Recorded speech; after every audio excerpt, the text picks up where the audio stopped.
Hey everybody, it's Alexander Dahl with Manifest Vitality once again. Today I have another interview, so once again we're just going to not waste time and get straight into that. Alright, bye. Alright, so I'm on the phone with Dan Anderson. He's one of the musicians that reached out to me about the interview project, and so I'll go ahead and let him introduce himself. Hi, my name is Dan Anderson. So I am also a music teacher during the daytime. But I play with the new funk group Honey Bear.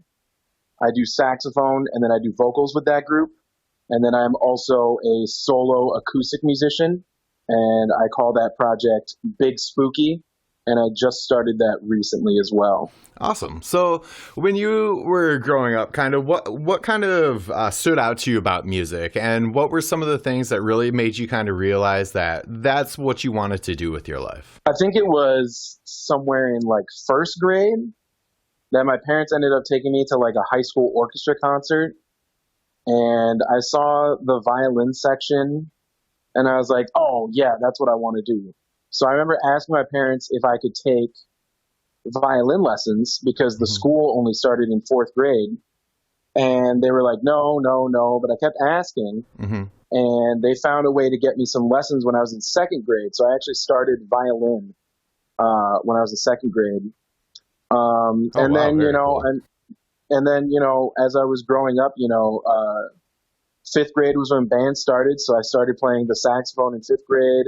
Sixth grade is when they started doing choir, so then I was in choir, so I was in band, choir, orchestra, through high school, and I went to college for both. Well, in high school, I quit the violin and I changed to bass, and I ended up going to college for both bass and saxophone and music education, and, I had bands while I was there, and I was a classical performer, and yeah, I mean, I've done music since I've been able to, I guess. Yeah, that's very cool. Starting to play violin at the age of, or in second grade, I think you said. That's pretty impressive. So while you were kind of on that journey of kind of learning how to play instruments, and it sounds like you have a pretty extensive concert band background. At what point did you kind of start to realize that, music education and concert band was just one of the forks of, the musical journey that you could go on? So you also started doing like your solo stuff. So I guess when I knew I kind of wanted to do music and such forever, I think it was pretty late in high school. I always thought I was going to go to school to be like a lawyer or something like that. People, something that people consider like a real career in a very stereotypical, like narrow-minded way. Sure. And I remember visiting a law class and I was like, man, this blows. This sucks. It's boring. Like, it wasn't fun. And like, I wasn't, I was a really good student, not to be egotistical about it, but like, I didn't like school that much. Sure. Like I did really well because I had teachers for parents, and everybody tells you if you want to be successful, you got to do well in school. Sure. So that kind of was the only reason. And the only thing I really liked going to school for was that middle of the day when I did band and choir and orchestra classes, and I got to take music theory at some point. And, I was just kind of like sold. I was kind of like, I should do this. And I didn't get, my family was very supportive of it. So, it wasn't like I got resistance from them. It was kind of like, if you can pay your way through school, then do it. Sure. So along those paths, obviously getting, into teaching everything, that's somewhat self-explanatory. How did you go about the process of kind of establishing your solo stuff and start writing and then looking for band members? You said you have 2 projects. So describe some of what like the obstacles of getting those projects started. Oh, well, I mean, first off, for Honey Bear, finding like-minded jazz funk musicians that can really keep up and play, was kind of the difficulty there. It took me and my friend from college who started the group with me, his name is Dan Abel. It took us a while to find the right pieces for that group, really, finding finding a bass player and a drummer that can keep up. We write out charts because that's the way we were taught, so it's not like we do anything exclusively by ear. It's so finding musicians that can keep up with that and do some, really difficult stuff. We're talking some newer jazz, some newer funk and avant-garde stuff, but we're also talking about classic funk like, Herbie Hancock, Wayne Shorter, Freddie Hubbard, stuff that is built into the jazz vocabulary as the pinnacle of funk at the time. And then being able to have somebody where you can say, well, I want to do it differently than how it's been done before. So, I mean, it took years to put together the project in the right way, have the right pieces, the fit to it, and be able to gel together. And, we were doing pretty well. We had some gigs set up, but, the pandemic hits everybody a little bit different. So, lots of venues not able to play at, not being able to meet with each other for things. So, I mean, we've kept up, we keep up on our own individual practices, writing, things like that. It gave me a lot of time to really sit down and write more. But, I just write what I like. I was taught how to do chord progressions. I was taught how to do, 1-4-5-1, typical stuff, and how they function and work. But I mean, if that doesn't sound cool or hip to me, I'm going to write it different. So of course, I'd say for my writing journey, it's kind of just, what feels good. Sure. Like if those chords hit right, they feel good. And then that's, how to write it. So to backtrack a little and, you obviously mentioned how the virus has kind of shut things down. That's pretty common amongst everybody that I talk to, that's a major issue. What is your perspective on how to do like distance learning as a music educator? Oh, man. I think one of the big things is, I think it's focusing on asynchronous learning for schools. And I feel like it should be distance. We're talking about a lot of vulnerable populations that could still be affected by, the virus. Like it's not fake news. It's not fake science. It's a real issue still. So being able to prevent the spread and prevent it to families and such is a big, important thing. And I just think, it's one of those things where it's time to just kind of hunker down and really adapt to the situation at hand. There's a lot of talk of, trying to perform in groups and in person. And I'm not telling anybody how to teach. For me, I think that the focus should be on asynchronous learning at home digitally, help kids kind of grow at their pace, design materials that are adaptable and flexible, especially on time, giving kids time. Because, I mean, whether you're talking about a kindergartner or a senior in high school, we don't know their family situations, their home situations all the time, and what could be going on in their lives. That kindergartner might be getting babysat by their 8th grade older brother, right, while their parents are still at work. They might not be able to do their homework, either one of them, at the exact same time that everybody else at school can. So, it's just about distance learning. To me is about being flexible and keeping, the big things in mind about what school is for, helping kids grow, helping kids learn, and then also helping kids like adapt. Sure. And if there's ever a time to adapt, it's now. And I assume what you mean by asynchronous learning is like teaching one student at a time sort of thing and not doing like a group of them at a time. Kind of, yeah. So I mean, like creating assignments that students can do at their pace, at their own time, rather than putting them all in like a Zoom or a Google Meet. Gotcha. But, some that needs to be done as well in some cases, too. Kids need to be able to interact with each other. So I assume in your district, your concert band schedule would normally be something along the lines of, you have like a spring concert and then a fall concert sort of thing. How has like the distance learning impacted those sorts of events? I assume they're not going on. Well, so I mean, we've talked about some various things to do. So, there's the students can record themselves separately and then put it together in like a virtual concert kind of thing.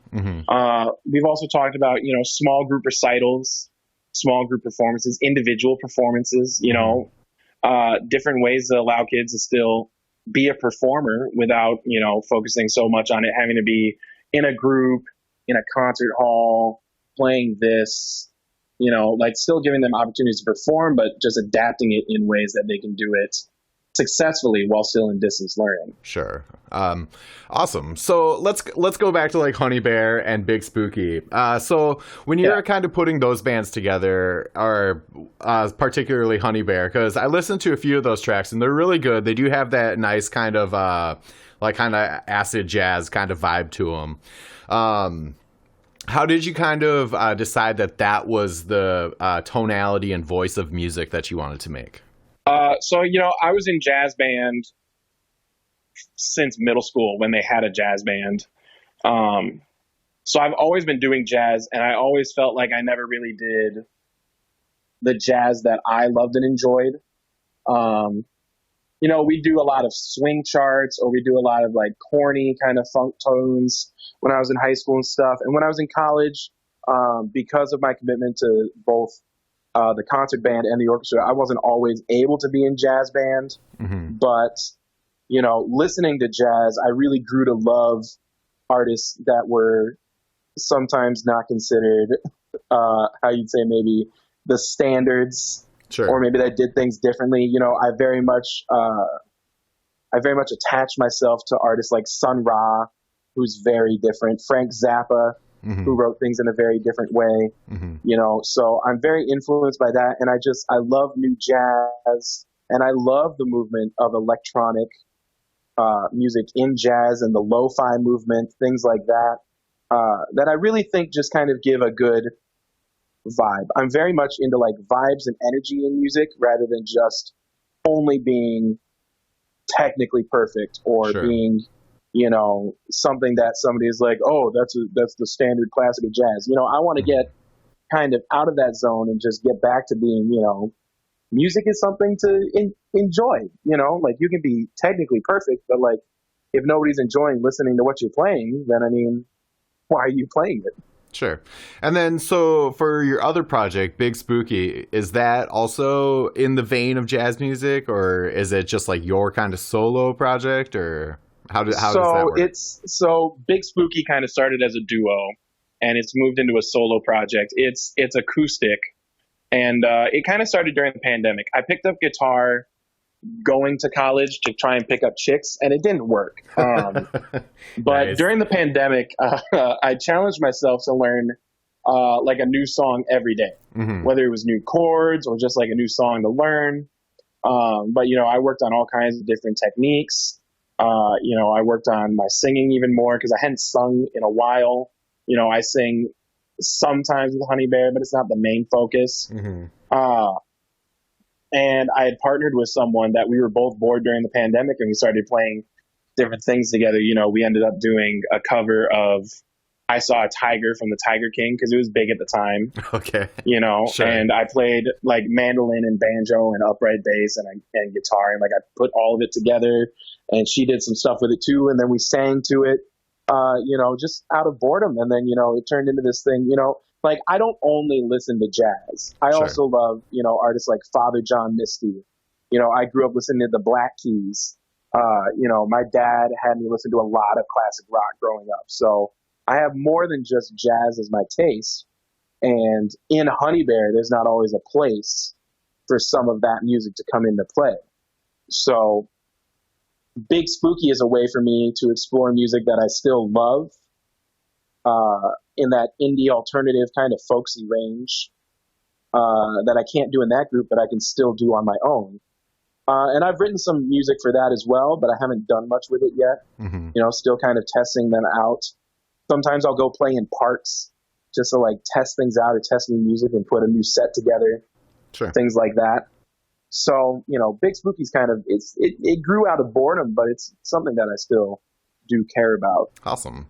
So what are a couple of like the really standout moments in your music career that you kind of always think about, and that kind of inspire you, or something that happened that kind of really kind of set the tone for where you wanted to go? So I think one of the biggest ones was when I was in college, I got the opportunity, being a part of a collegiate orchestra, to go on an international tour Oh, and wow. we went to Palestine, Israel for a couple weeks. Cool. And being able to go to another country like that and perform for an international audience, it blew my mind. You know, like if I had gone into law, I don't know that I would have had the opportunity to do something like that. Or if I Hmm. had become a doctor, or if I just, given up on music to, focus on academics and purely on a career, what would have happened Right. if I hadn't done it. So I think about that a lot because I think it's a good opportunity for people for traveling. And then when I was a senior in college, I had a horn band that played funk covers of popular songs, and we won a battle of the bands. So we opened for the artist Chitty Bang. Oh, cool. Um, and that was also a huge opportunity for, it was a big crowd of peers, and it was college, sure. But I mean, like I arranged almost all of those songs that we played, and like it was people purely enjoying music. So I think of that. I think of that a lot. That was a big fun event for me as a musician. And then I mean, really, anytime I get to go play with Honey Bear out live, I love doing it. I love playing that music, and I love vibing with those guys. So it's a lot of fun playing with them. Very cool. I want to give you the opportunity to put out some of your plugs, like anywhere or any links or any websites that you think people should go to or wherever they can find you. So why don't you do some of that? Yeah. So you can find Honey Bear. We have a Facebook page, which is at Honey Bear Jazz. And you can also find us on Instagram, which is at Honey Bear Jazz as well. I post pretty often when we have actual gigs and such, or when we get new stuff. I posted about us having stickers finally that we were going to be giving out at shows, right when the pandemic hit. Mm-hmm. But there's lots of stickers and stuff and things like that. So I post whenever we got that, and we do have some test recordings on there as well, things that we just kind of recorded out for fun from live stuff. Nothing like professionally produced. And I'm still working on making socials for Big Spooky, but I mean, if you look for Big Spooky, you're gonna find it at some point. It'll be there. But yeah, I mean, Honey Bear's got all that stuff out there already. You can check it out. There's some small test recordings, and hopefully with the originals that we've written and have worked on before, we'll probably try and put out, I mean, hopefully an EP soon enough. Very cool. So I always like to give the person that I interview the last word. So pretty much just a message that you kind of want to just put out there. Yeah. So instead of talking about groups, I want to talk about like music ed. Like, I mean, if you listen to this and you get anything out of this, like, give money to your music communities. Not just like live musicians and bands and shows, but like find a school and maybe like you have an old instrument, donate it to that school. Because like not every kid can afford an instrument. I know that I couldn't afford the nicest instruments until, I started working in college my butt off to start affording stuff. But like, Mm-hmm. give what you can to schools, help them, because there's going to be some kid that has, a family that needs some money, or maybe they'll be like mine and they just can't afford some things, and it could be a huge changer for them. And maybe that kid's going to grow up to go get to travel to Spain in college because they were in the top group because some person gave a trumpet to the school that they needed. So, I mean, support, your music education, support the arts. Like, I mean, during this pandemic, especially, people are watching, streamed concerts, Netflix, Hulu, YouTube constantly. Those musicians didn't get there for free. A lot of them have to pay to get onto Mm-hmm. some stuff. So support everybody, support the arts, and support especially music education for the young and little ones.